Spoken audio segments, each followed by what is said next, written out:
You don't have money and you're feeling like I got to save up all this money, or I just can't start this business even though I want to because I don't have the capital.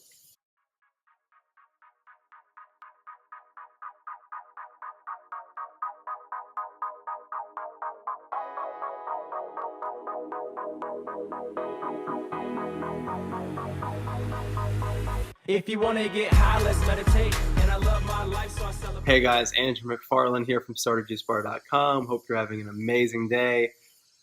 I wanted to talk about not having money to start your juice bar business and why you shouldn't let that stop you. But before I do, I just wanted to quickly mention, for those of you who are new to the channel, for almost the last decade, I've been supporting people like yourself launch their businesses from start to finish, as well as running my own juice bar businesses. So this channel has a lot of free content that will support you in really giving you tips, tools, and strategies to launch an effective juice bar business. So diving in, you don't have money and you're feeling like I got to save up all this money, or I just can't start this business even though I want to because I don't have the capital. Now, I've heard this so many times, which is why I'm creating this video.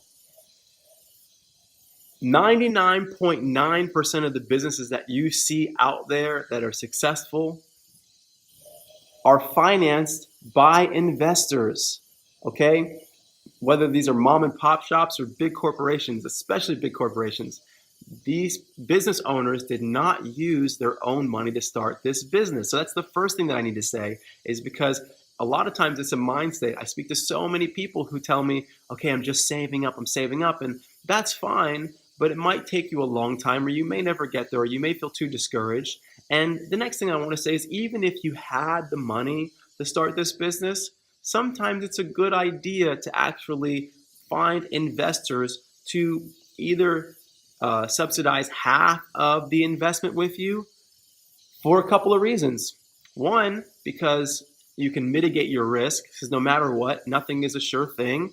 And so then you reduce some of your risk and you don't invest all of your life savings into this business. And the second thing is that sometimes approaching investors and having to pitch your concepts actually validates and makes you self-assured that you've thought about and asked yourself every question about this business. Because if in the event that you had all the money that you needed and you didn't develop your business plan and you didn't go to investors and you didn't need to pitch them the concept, you may be making a lot of assumptions, or you may have avoided thinking about certain things within your business that are really important for you to think about. Whereas when you approach somebody who's actually considering giving you money, you better believe that they're going to ask you a lot of tough questions about the market, about your business model, about why you're going to succeed. And just needing to prove that to somebody will make sure that you're even more confident in your ability to succeed as well. So that's one major reason. But in general, the main thing that I wanted to point out and to mention is that don't let the fact that you don't have money stop you from starting this business. The big question that you need to ask yourself is, how am I going to gain access to the capital necessary to launch? And then what sort of agreement am I going to come into with these investors if I am choosing to utilize investment capital? There are two major ways that you can raise money for this business, either through investors or through the banks. Now, let me kind of explain the difference between these two. When you approach investors, you can structure your agreement one of two ways. You can either structure it as an equity agreement, meaning that the investors will own a portion of your company in exchange for giving you the money to start this business, or they can structure it as a loan towards your business, right?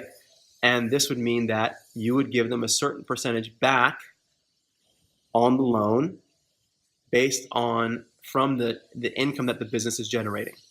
Those are the two ways. If you go to a bank, they're just going to give you a loan. And the difference between a bank and private investors is the bank is 9 times out of 10 going to make you personally guarantee this loan, meaning that if your business doesn't succeed, you're still going to owe them that $100,000, $150,000, $200,000, whatever the amount is that you decided to get from the bank. This is why I prefer approaching private investors.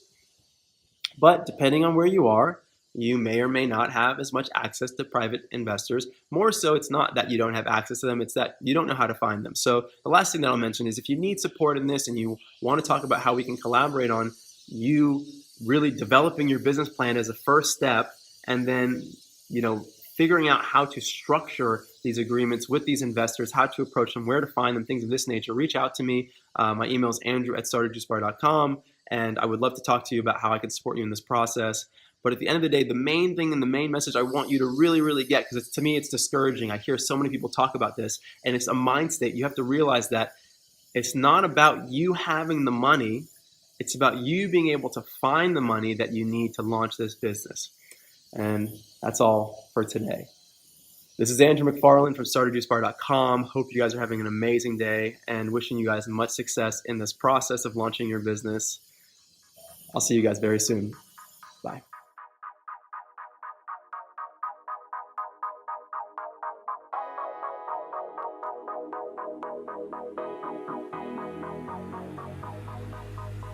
If you wanna get